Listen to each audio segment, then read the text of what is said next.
바울은 실생활의 실천 강령을 거론하면서 로마 교회를 향해서 우리가 지난 14장 또 15장 전반부를 볼 때에 약한 형제를 넘어지지 않도록 배려하라 이렇게 말했습니다.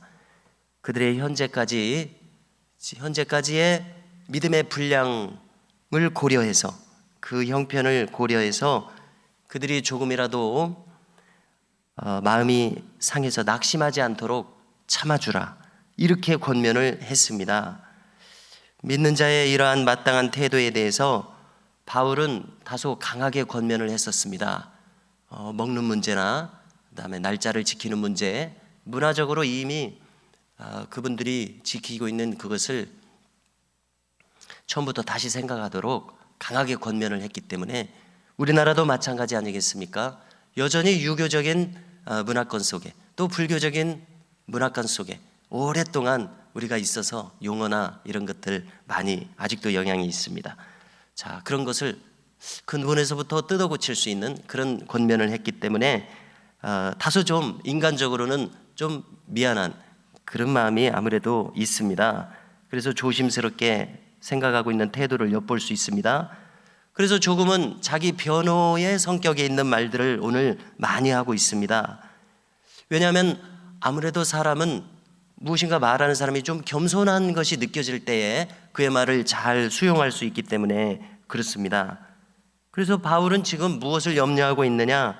자신이 드러나서 나도 모르게 나를 과시하는 것을 조심하고 있습니다. 또 주장하는 자세가 되는 것을 경계하고 있습니다. 그래서 지금 오늘 말씀을 전반적으로 보면은요, 지금까지 자신이 행한 사역이 오직 주님께서 인도하신 것이고 자신은 종으로서 순종해서 행한 일들이다, 이런 취지임을 읽을 수가 있습니다. 먼저 14절에서 로마 성도들을 충분히 인정하고 높입니다. 여러분들 안에 이미 선함이 가득하실 것이다, 지식도 충만하실 것이다, 서로 충분히 신앙의 덕을 권면하고 계실 것이다. 제가 쓰고 있는 이 로마서를 읽지 않으셔도 이미 풍성한 복음 안에서 권면하시며 행하실 것이다, 확신한다. 그러나 내게 주신 은혜로 말미암아 나도 확신하는 바가 있으므로 담대하게 이렇게 기록하게 되었다, 깊이 이해해 주시기를 바란다, 이런 것을 읽을 수가 있습니다. 그래서 나는 오직 주님께 이끌림 받아서 이렇게 하고 있다. 그래서 이 바울은 자신을 드러내지 않고 있습니다. 어찌하든지 하나님을 드러내며 하나님 하신 일이다, 이렇게 강조하고 있습니다. 그래서 16절에서 첫째로 나는 내게 주신 은혜로 말미암아서 이방인 선교의 일꾼이 되어서 지금까지 이렇게 살아오고 있다, 이렇게 선교하고 있다. 나 스스로 돌아볼 때 내 소명을 보니까 복음의 제사장 직분이다. 그래서 참 재밌는 비유를 하고 있습니다. 가만히 보니까 나는 이방인을 주님께 헌신하도록 만드는 이방인의 복음의 제사장 직분을 지금 행하고 있다. 그래서 마치 이방인을 번제로 드려서 하나님께서 향기롭게 받으실 만한 제물이 되시는 것처럼 이렇게 묘사하고 있습니다. 우리가 고린도서인가요? 다른 곳에서는 바울이 무엇을 어떻게 비유를 드냐면은 나는 중매를 하고 있다. 믿지 않는 여러분들하고 하나님 사이에서 여러분들이 하나님의 그리스도의 신부가 되도 정결한 신부가 되도록 나는 중매하는 역할을 하고 있다, 이렇게 표현했었는데 여기서는 나는 이방인들을 드리는 제사장 역할을 하고 있다, 이렇게 비유를 하고 있습니다. 본인이 그렇게 느끼니까 그렇게 말할 것입니다.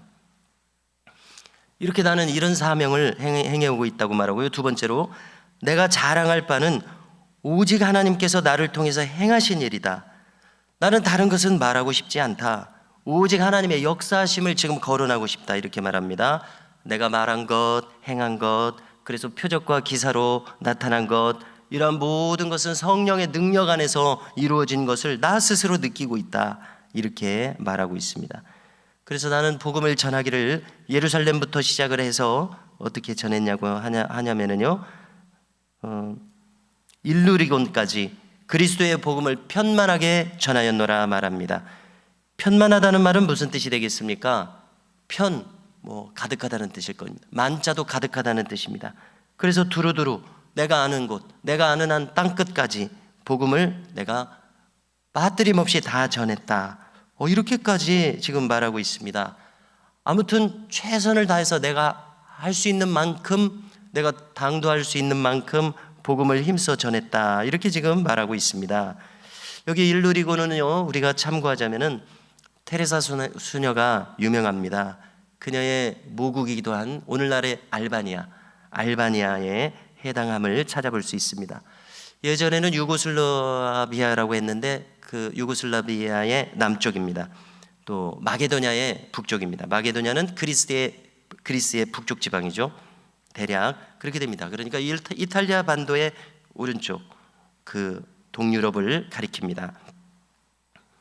이처럼 바울 선교의 특징은 개척전도였습니다.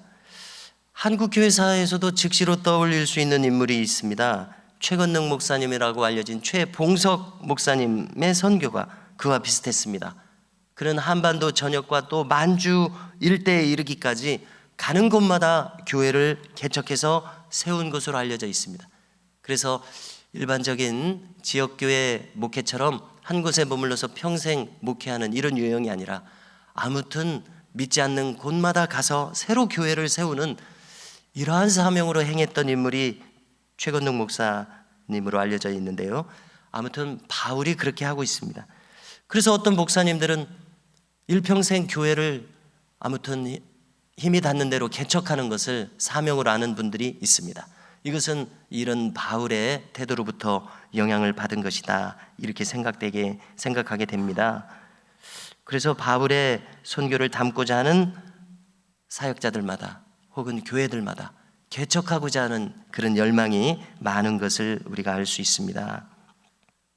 이렇게 바울의 선교는 복음을 아직 듣지 못한 사람들, 이런 사람들에게 복음을 전하는, 이방인들의 땅끝까지 가는 그러한 선교가 그의 전도의 기본 자세였습니다. 바울의 논리는 무엇인가 하면은 이렇게 하도록 이끄신 분은 바로 하나님이시다. 내 열심이 아니다. 하나님이 이렇게 하게 하셨다. 그러므로 자신을 자랑할 것이 없다는 것입니다. 오직 주 안에서 자랑할 뿐이라고 이야기합니다. 바울이 이렇게까지 말했을 때에 예레미야서 9장 24절에서도 비슷하게 말하는 대목이 나옵니다. 아마 그런 성경의 기초에서 바울도 그렇게 생각할 것이라고 느껴지는데요.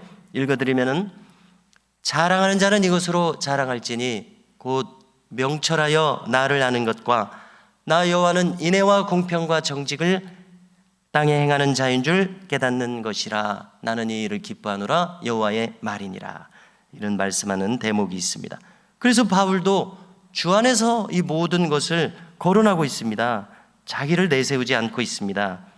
또 한 가지, 바울이 힘쓴 것은 남의 터 위에 건축하지 않는 것입니다. 자, 이것은 참 중요하게 느껴집니다. 다른 사역자, 다른 교회 충분히 배려하고 자기는 비켜서는 것입니다. 물러서는 것입니다. 남의 사명을 존중하는 것이죠. 그래서 자기를 내세우지 않는 이러한 바울의 태도를 보면서 참 이것은 우리가 가져야 할 그런 태도일 것이다, 이런 생각을 하게 됩니다. 이미 다른 사람이 복음을 전하고 있는 곳이나 사람들에게는 자신은 물러서는 것입니다. 관여하지 않는 것입니다. 그래서 다른 사역자들을 극히 배려하고 존중하는 이러한 모습 너무나 필요합니다. 저는 어제 또 오랜만에 저하고 연령이 같은 이 호남 지역의 장신대 동기 목사 친구들하고 만났습니다. 한 10명 정도 만난 가운데 한 친구 목사가 이렇게 이야기합니다. 자기도 이 방송 선교를 하고 있는데 가끔 전화가 온다는 거예요. 그래서 교회를 옮기고 싶다고 전화를 한다는 거예요. 그래서 그러지 마라. 이런 방송을 듣고 교회로 옮기지 말고 자신이 섬기는 교회에도 충성을 해야 된다. 이렇게 좀 나무라다기보다는 이렇게 권면한다는 거예요. 그래서 제가 그 말을 듣고 참 옳다고 생각했습니다. 본인이 섬기는 교회에 충성하는 것이 옳지 않겠습니까? 방황하는 영혼이면 오라고 할 수 있겠죠. 그래서 이러한 마음가짐은 참 필요하다, 덕스럽다, 이런 생각을 해봤습니다.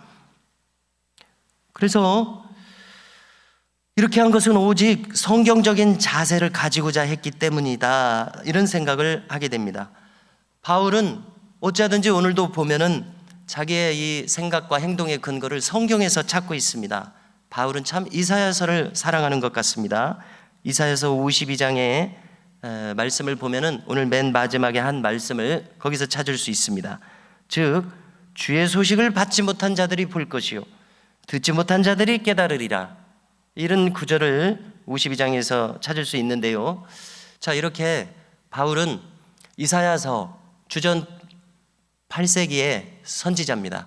이사야서에서 거기서 충만하게 이사야 선지자가 말씀하고 있는 것처럼 벌써 구약인데도 수많은 이방인들이 여호와께 돌아오는 것을 여러 번 말하지 않습니까?